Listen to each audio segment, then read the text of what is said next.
बचपन से इनको संगीत का बहुत शौक़ था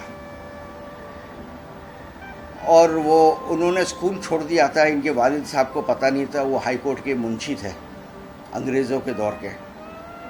और एक इनके घर के पास में एक म्यूज़िकल इंस्ट्रूमेंट की दुकान थी, भोंदू and sons.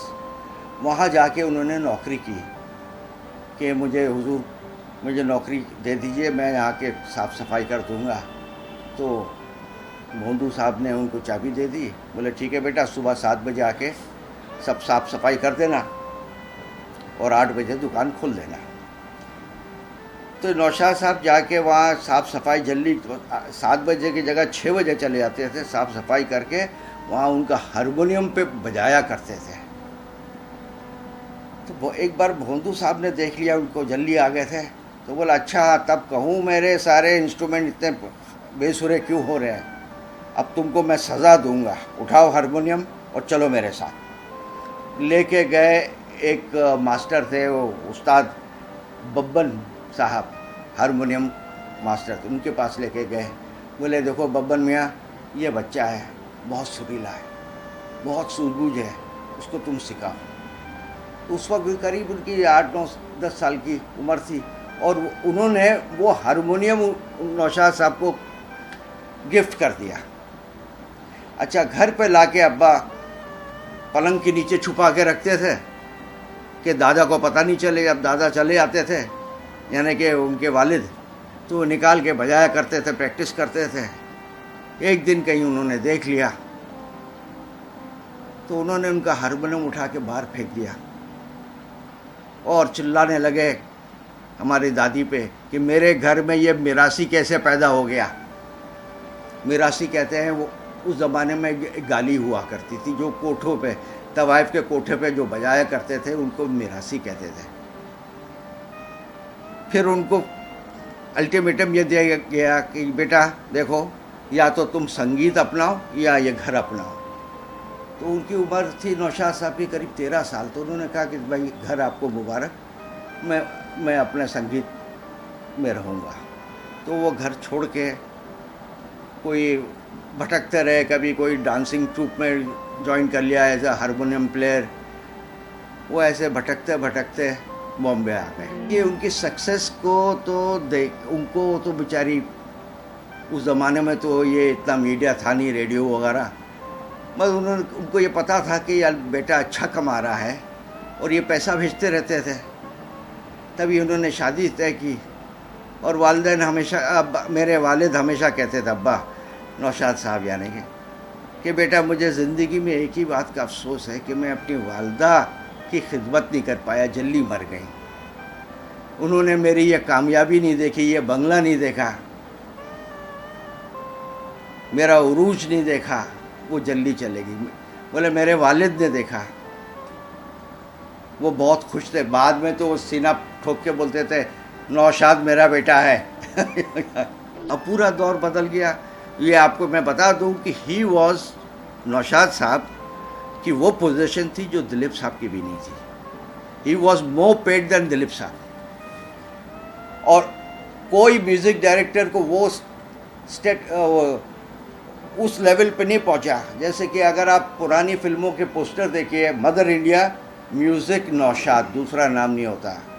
Mughal Azam music Naushad, ना दिलीप कुमार का नाम होगा, ना पृथ्वीराज, ना मधुबाला का, सिर्फ म्यूज़िक नौशाद। नौशाद नाम वो था जो सेलेबल था। उस नाम से कम 15 दिन की ओपनिंग में ही 15 वीक की बुकिंग हो जाती थी। He was the only saleable composer.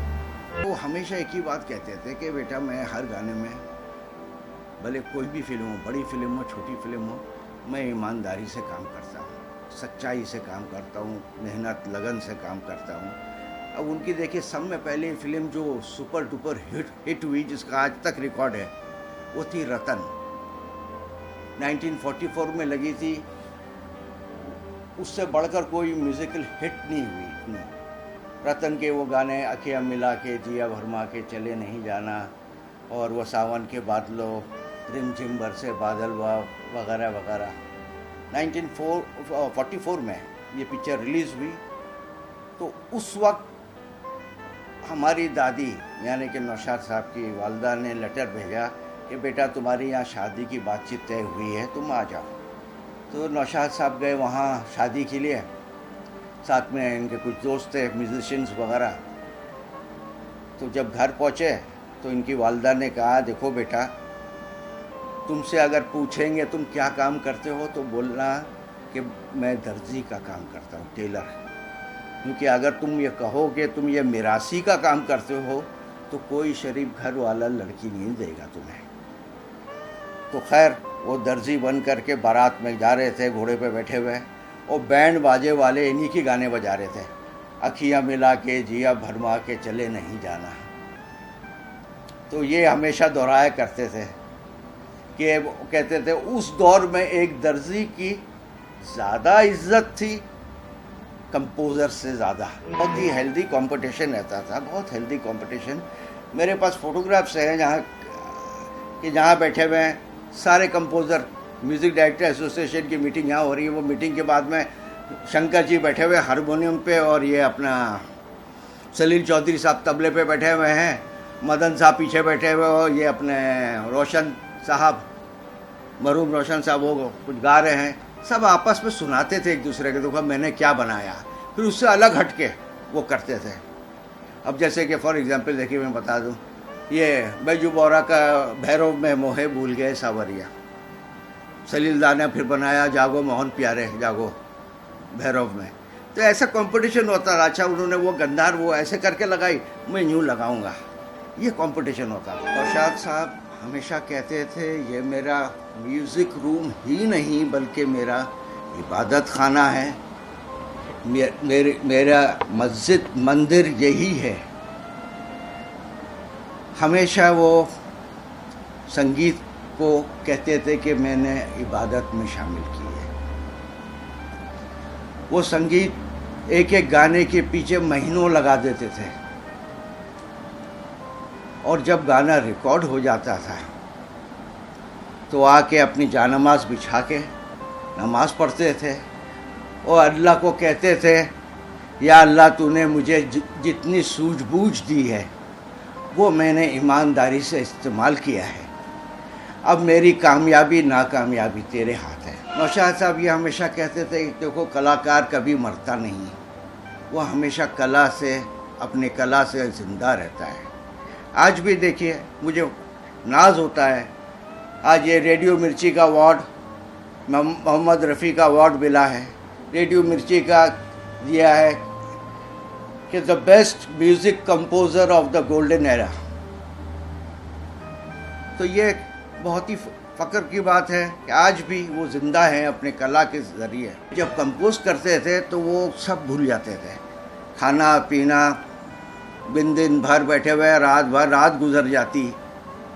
अब जैसे कि वो काफ़ी लोगों को मालूम है, मुग़ल आज़म का गाना प्यार किया तो डरना क्या, उसका मुखड़ा लिखने में वो बताते थे कि शकील साहब मग़रिब के वक्त यानी कि करीब 6 बजे आए, सूरज डूब रहा था, यहाँ बैठे हम लोग लिखने, और कम से कम उन्होंने 500-600 मुखड़े लिखे। मैं रिजेक्ट करता जा रहा था, नहीं शकील साहब से कोई बात नहीं आ रही है।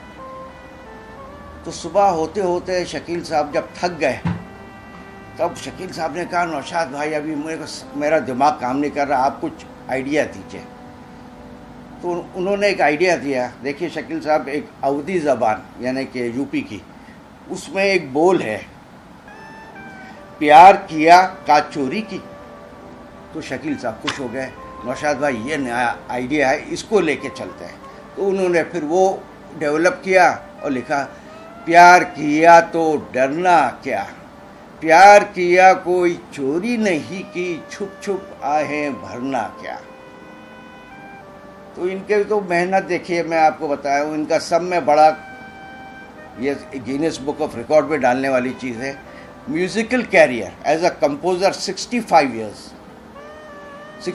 ईयर्स तक कंपोज किया उन्होंने। फिल्म पहली फिल्म थी प्रेम नगर 1940 में, और लास्ट फिल्म थी ताजमहल 2005। तो 65 ईयर्स तक कंपोज किया, और कितनी फिल्म की, मुश्किल से 73 और 74। वो कहते थे बेटा मैं चाहता तो बहुत सारी मैं भी दूसरों के औरों की तरह 400-500 फिल्म कर लेता, मगर नहीं, मैं अपने सेटिस्फैक्शन के लिए काम करता हूँ। जब तक मैं सेटिस्फाई नहीं हूँ, मैं गाना रिकॉर्ड नहीं करता हूँ। और इसलिए मैं साल में 1 फिल्म या 2 फिल्म करता था।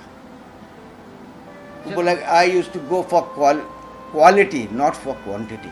देखिए, रफ़ी साहब के साथ वो बहुत ही फरिश्ता किस्म आदमी थे, और दोनों का मिजाज बहुत मिलता था। दोनों बहुत अल्लाह वाले नेक इंसान। और रफ़ी साहब अब्बा के सामने मैंने कभी नहीं देखा रेसल करते वक्त ऐसे बैठे हो। वो हमेशा हाथ बंद करके बैठते थे किताब लेके। बहुत इज्जत करते थे। और रफ़ी साहब की तो बात ही कुछ और ही है। नौशाद साहब कहते थे, जैसे कि कुछ गाना बना रहे हैं, बजाते बजाते रुक जाते थे। पूछते क्या हुआ अब्बा? बोलते बेटा, आज मुझे सोचना पड़ता है जब रफ़ी साहब नहीं रहे कि ये गाना गाएगा कौन। उसके गले के हिसाब से बनाना पड़ेगा। भले कोई भी सिंगर हो, कोई भी सिंगर मुकम्मल सिंगर नहीं है सिवाय रफ़ी साहब के। आँख बंद करके मैं कंपोज करता था, वो गा लेते थे। आज सोचना पड़ता, अच्छा वो सिंगर है तो वो ऊपर के नोट्स पे गड़बड़ होती है, वो सिंगर के नीचे के नोट्स पे गड़बड़ होती है, उसके गले के हिसाब से कंपोज करना पड़ता है। लता जी के साथ बहुत काम किया, वो भी उनकी, एक रफ़ी साहब और एक लता जी, ये 2 इनकी फेवरेट थी।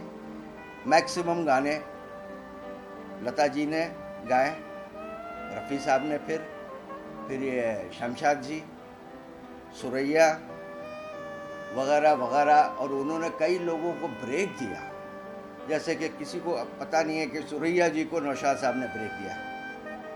वो उनका मशहूर गाना था, तू मेरा चांद में तेरी चांदनी वगैरह वगैरह। टुनटुन यानी कि उमा देवी जो थी, उनको ब्रेक दिया।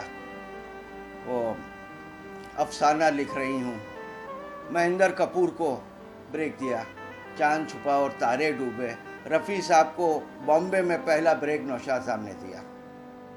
तो ऐसे कई सिंगरों को पहला ब्रेक नौशाद साहब ने दिया।